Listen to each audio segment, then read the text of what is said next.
Bonjour à tous et bienvenue dans cette nouvelle vidéo. Aujourd'hui, je vais vous présenter comment on peut faire un pain avec de la farine sans gluten.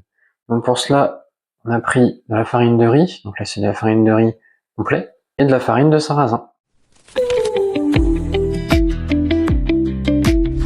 J'ai mis 65 de sarrasin et j'ai mis 335 g de farine de riz.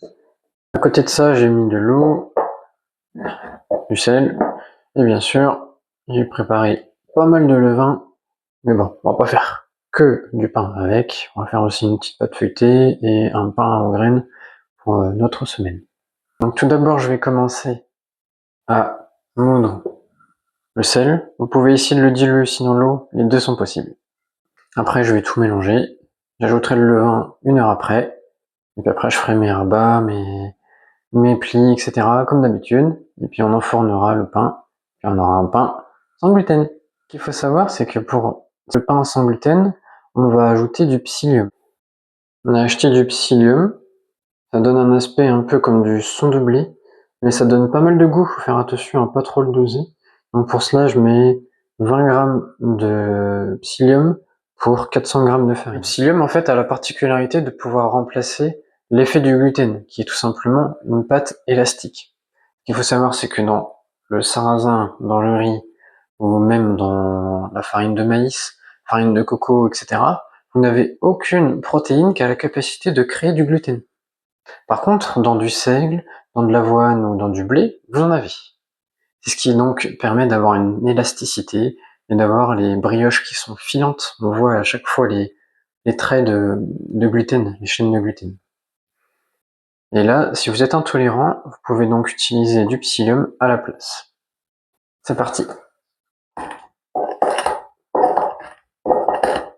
Bon, je vais faire la pâte à la main, tout mettre là sur le plan de travail, et ça va pas me prendre mon temps.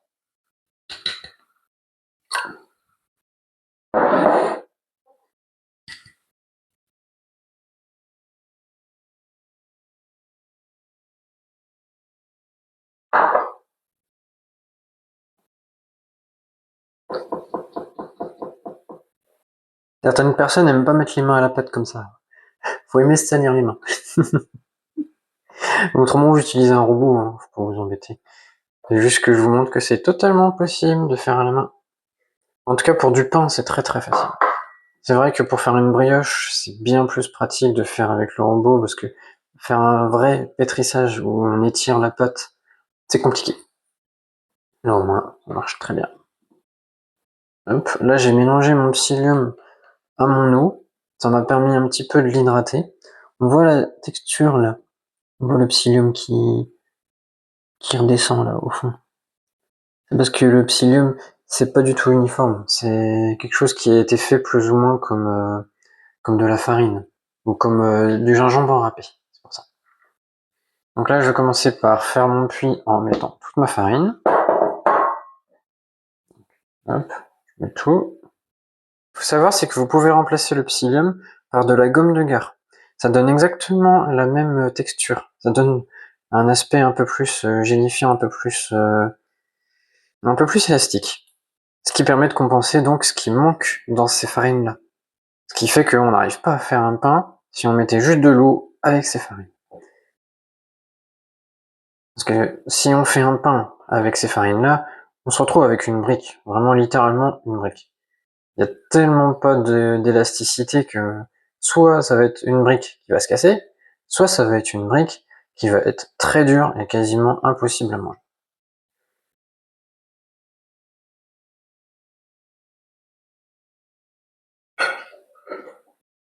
Donc je rajoute au fur et à mesure.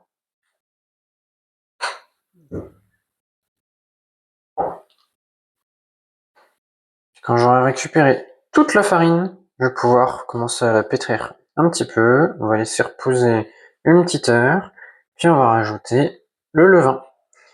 Ce qu'il faut savoir, c'est que le levain, là, on l'a fait avec de la farine de seigle, qui est du gluten, mais vous pouvez faire également du levain avec de la farine de sarrasin, même de la farine de riz, ça fonctionne très bien aussi.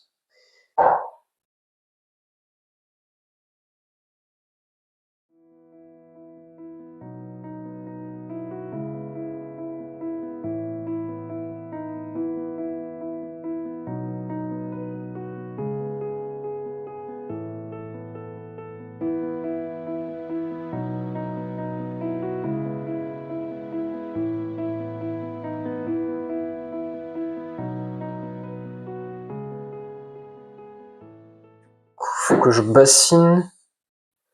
Ne m'attendez pas que ça soit aussi sec. Là, je vais bassiner en fait. Ma pâte était plus sèche que ce que j'aurais cru. Je pense que c'est à cause de ma farine de riz qui fait ça. Farine de riz, c'est 80% d'hydratation pour avoir une texture plus ou moins normale qu'avoir la pâte. Et il me semble que le sarrasin, c'est plutôt autour de 70%. Le farine de blé qu'on utilise, ça va être du 60%. Après, si vous utilisez des farines moulues cylindre métallique, ça va être plutôt du 65%. Et je pense que c'est pour ça que j'ai fait un peu de calcul de tête et je me suis trompé. Donc je rajoute 30 grammes. Ça me rajoute à peu près 5 à 10% d'eau dans ma pâte. Et la texture, on voit tout de suite qu'elle est plus belle. Comme quoi, n'hésitez pas à bassiner votre pâte si vous voyez qu'elle est pas assez... qu'elle a pas la texture qu'il faut. C'est plus pratique que l'inverse. Rajouter de la farine, c'est chiant. Parce que du coup, ça peut aller très vite. L'eau, vous pouvez en rajouter plus facilement plusieurs grammes. La farine, si vous mettez 10 ou 20 grammes de trop, ça va très vite. Vous asséchez vos pâtes. Un peu chiant. Après, vous rééquilibrez. Hein. Pas compliqué. Vous rajoutez un peu de farine, un peu d'eau, jusqu'au moment où la texture est parfaite. Après, il faut pas rajouter 200 grammes de farine et 200 grammes d'eau non plus.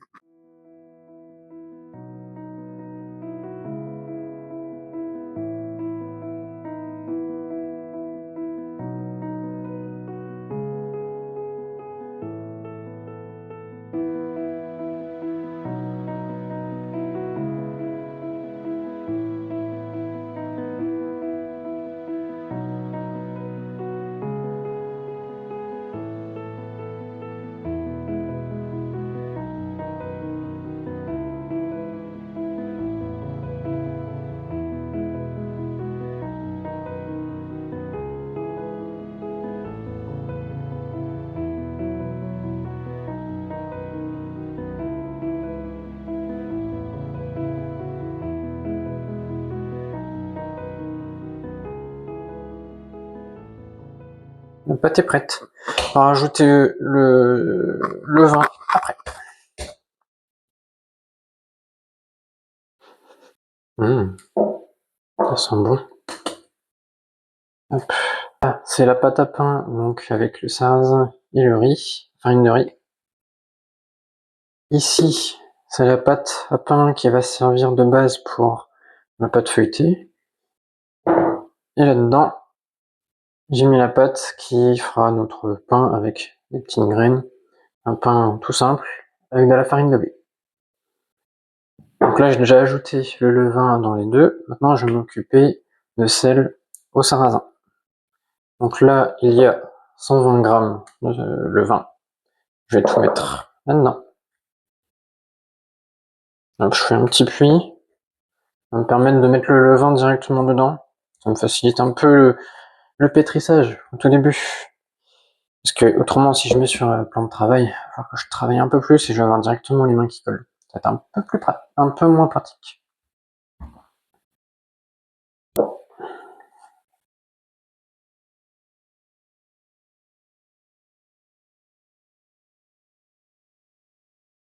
Si vous voulez être sûr pour votre levain, si vous avez un doute au cas où s'il est prêt ou pas, faites le test de flottaison. Toujours pratique. Là, je le fais plus trop. Je pense que j'ai l'habitude. En tout cas, à chaque fois que je fais le pain, il réussit. Hop, là je vais refermer. Bon, ça déborde un peu, c'est pas grave. Hein. On s'en fiche, de toute façon on va mélanger.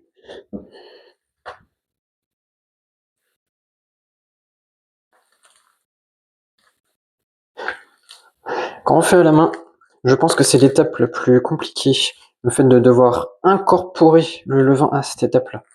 Si vous voulez, vous pouvez ne pas attendre et donc directement mettre le levain lorsque vous mettez l'eau. C'est possible. Mais là, ce qu'il faut savoir, c'est que vous pouvez hydrater une deuxième fois votre levain. Surtout si vous avez du levain liquide. C'est ce qui est pratique. Et donc, vous allez avoir un pain qui sera beaucoup moins sec. Petite astuce. Avant, je mettais le levain directement avec l'eau, mais bon, c'est pas pratique. On a un pain beaucoup plus sec. Si vous voulez, vous pouvez regarder les vidéos qui sont faites sur internet pour la pâte à pizza. C'est exactement ce qui se passe. Vous faites une première fois votre pâte à pizza, puis une deuxième fois, quand vous mettez votre levure, ça permet donc de bassiner votre pâte et de monter avec des taux comme du 70% d'hydratation. Chose que vous pouvez pas si vous faites directement votre pâte à 70%. Vous avez besoin que le gluten fasse son effet.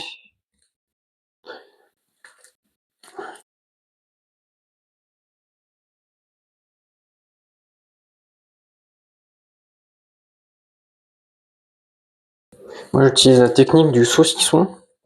Comme ça, hop, je tire, je rabats et je refais un saucisson. J'ai déjà vu certaines personnes qui font comme ça, hop, en utilisant les doigts pour pétrir la pâte. Ça permet de soulager un bras après l'autre. Sinon, la technique du robot. De toute façon, vous le sentirez. Votre pâte, au bout d'un moment, au bout de 2-3 minutes, elle a une texture qui change. Elle devient moins collante et beaucoup plus uniforme. Mais il ne faut pas vous inquiéter, les rabats vont permettre, au cas où, d'uniformiser un peu plus la pâte. Un petit peu cassant, mais pour de la farine sans gluten, c'est déjà pas mal.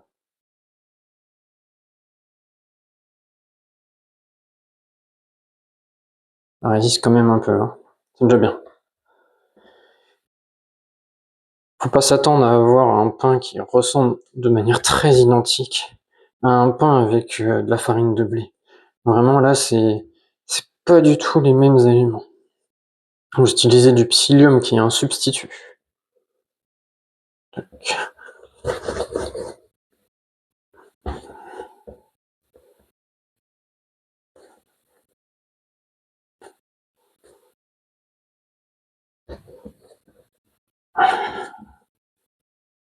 On va laisser reposer la pâte. Puis on va faire quelques rabats toutes les heures. Et dès qu'il aura bien doublé de volume, on va pouvoir l'enfourner.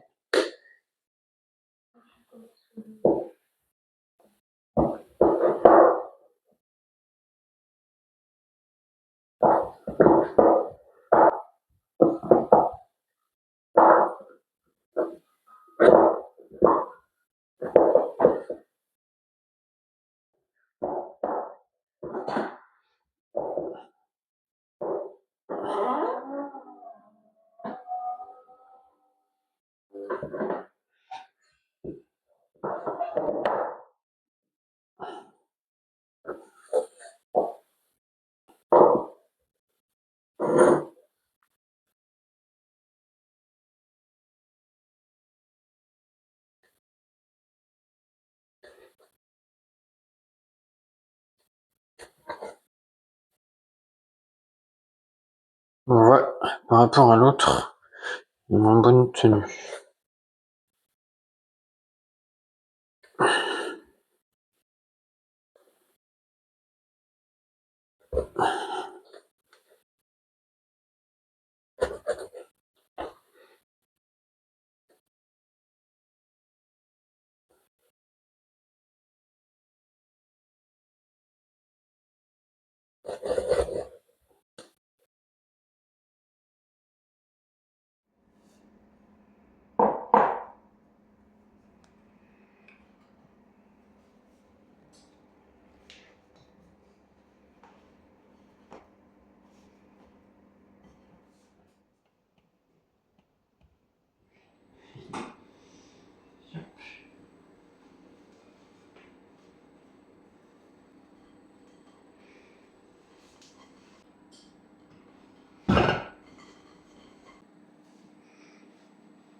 Voilà, plus qu'à enfourner. On va le viser.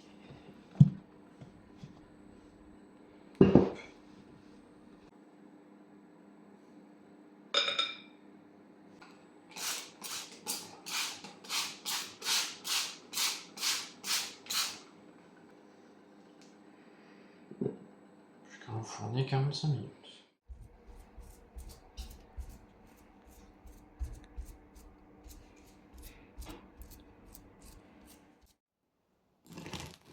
Et maintenant, c'est l'heure du verdict. On va commencer par couper le pain sans gluten. Donc la texture de coupe est à peu près similaire au pain que l'on fait traditionnellement. On voit que la mie est relativement bien aérée, en tout cas par rapport à un pain sans gluten. On va vous montrer par rapport à l'autre pain ce que ça rend. Déjà la texture de la croûte ressemble beaucoup. À l'intérieur, on voit un peu plus de grosses bulles comparé à l'autre pain sans gluten. Ça, c'est dû au levain qui a mieux tenu dans ce cas-là par rapport à l'autre. Le moelleux est quand même relativement semblable. On voit sur les deux. Il tient bien. Le psyllium fait son effet. Quand on essaye de couper la tranche, on voit que celui sans gluten est un petit peu plus friable, mais il se tient quand même, heureusement. Si vous voulez avoir un côté un peu plus élastique, comme je vous ai parlé tout à l'heure dans la vidéo, vous pouvez utiliser de la gomme de gare, mais il est également possible d'utiliser plus de psyllium. Après, il faut juste aimer le goût. C'est quelque chose de particulier. J'ai déjà vu des recettes où vous pouvez mettre le double, voire le triple de ce que l'on a mis là. On voit quand même les deux pains sont très bons. Faites attention aussi avec le sarrasin. Le sarrasin est une farine qui sèche relativement vite le pain. Vous pouvez opter pour plus de farine de riz si vous voulez, ou même il existe encore plein d'autres farines sans gluten.